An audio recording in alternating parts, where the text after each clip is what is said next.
ഇപ്പൊ പൊന്നാർ ചങ്കളെ മാണിക്ക് കല്യാണം. ഇപ്പൊ നമ്മുടെ കൂട്ടത്തിൽ ഇന്ന് ഒരാളും കൂടെ ഉണ്ട്. ബേബി അങ്ങോട്ട് നോക്ക് പാവിച്ച്. അപ്പം ഞാൻ ഇന്ന് കൊറേ പേര് ചോദിച്ച് ഈ തോല് ഇന്ന് എന്തിനാ ഇങ്ങനെ കെട്ടിയിട്ടേക്കുന്നേന്ന്. അങ്ങനെ ഈ തോലെന്ന് പറയുമ്പോ ഇങ്ങനെ കെട്ടിയിട്ട് കരിഞ്ഞു പോയാലും എന്നെ പിടിയിടാ എന്നെ പിടിയിടാ ഉണ്ട്. ഈ തോലിങ്ങനെ ഇട്ട് കെട്ടിയിട്ട് ഇങ്ങനെ തൂക്കിയിട്ടിരുന്നാലും ഇത് കണ്ട പൊഴിഞ്ഞു പോകത്തില്ല. ഇത് കരിഞ്ഞാലും അവരങ്ങ് തിന്നോളൂ. ഇങ്ങനെ പൊഴിഞ്ഞു പോവാതിരിക്കാനാ ഇങ്ങനെ കെട്ടിയിട്ടേക്കുന്ന. പിന്നെ കുറേ പേര് വീഡിയോയിലും കണ്ട് ഇങ്ങനെ ഇതിൽ പോകുന്നവരൊക്കെ വേണ്ടിയിട്ട് ചോദിച്ചായിരുന്നു എന്തിനാ ഇങ്ങനെ കെട്ടിയിട്ടേന്നൊക്കെ. അങ്ങനെ സംശയമുള്ളവർക്ക് പറഞ്ഞു കൊടുക്കുക.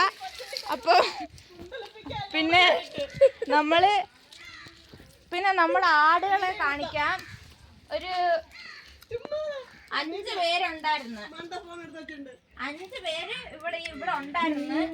ഇപ്പൊ അത് 2 പേരേ ഉള്ളൂ.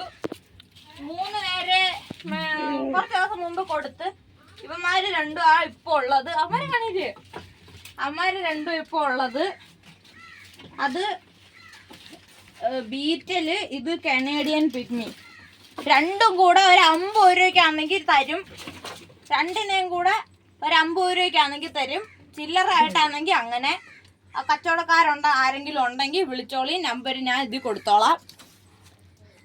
ഇനിന്ന് പറയുന്നത്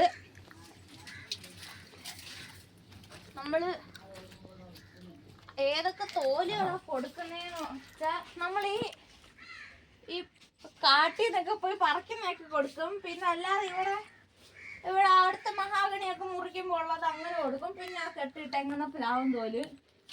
പിന്നെ കൂണിൻ്റെ കാണിക്കാൻ വാപ്പ ഫോൺ കൊണ്ടുപോയി. അല്ലായിരുന്നെങ്കിൽ കൂണിൻ്റെ ഒരു കേസും കൂടെ കാണിക്കണ്ടായിരുന്നു. അപ്പം ഇന്നത്തേക്ക് ഇത് മതി. ബൈ.